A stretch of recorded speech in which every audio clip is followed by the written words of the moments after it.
അടുത്ത റിപ്പോർട്ടിലേക്ക്. രാജ്യത്തെ ഹിന്ദു ജനസംഖ്യ കുറഞ്ഞെന്നും മുസ്ലിം ജനസംഖ്യ കൂടിയെന്നുമുള്ള റിപ്പോർട്ടിനെതിരെ പ്രതിപക്ഷം. പ്രധാനമന്ത്രിയുടെ സാമ്പത്തിക ഉപദേശക കൗൺസിൽ തയ്യാറാക്കിയ വർക്കിംഗ് റിപ്പോർട്ടിലാണ് പരാമർശം.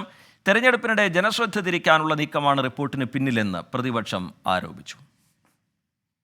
1950 മുതൽ 2015 വരെയുള്ള കാലയളവിൽ ഹിന്ദു ജനസംഖ്യ 7.82% കുറഞ്ഞുവെന്നാണ് പ്രധാനമന്ത്രിയുടെ സാമ്പത്തിക ഉപദേശക കൗൺസിൽ തയ്യാറാക്കിയ വർക്കിംഗ് പേപ്പറിൽ പറയുന്നത്.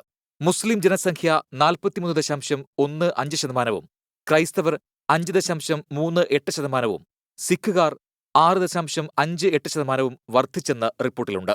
റിപ്പോർട്ട് പുറത്തുവന്നതിന് പിന്നാലെ വിമർശനവുമായി പ്രതിപക്ഷം രംഗത്തെത്തി. മോദി സർക്കാർ രാജ്യത്ത് സെൻസസ് നടത്തിയിട്ടില്ലെന്നും കണക്കിന് ആധികാരികതയില്ലെന്നും CPI general secretary D. Raja.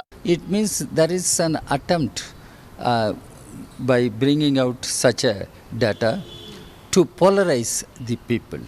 So people should be cautious with regard to such reports.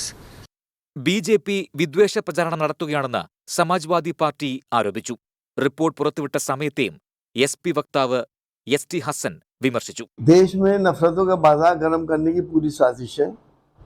Vote को पोलराइज करने की, हिंदू मुसलमान को बांटने की साजिशें मुसलसल हो रही है. വാട്സാപ്പ് യൂണിവേഴ്സിറ്റിയിൽ നിന്ന് ലഭിച്ച വിവരങ്ങളാണ് റിപ്പോർട്ട് എന്ന പേരിൽ പുറത്തുവിട്ടതെന്ന് AIMIM നേതാവ് അസദുദ്ദീൻ ഒവൈസി ആരോപിച്ചു. 24 ഡൽഹി.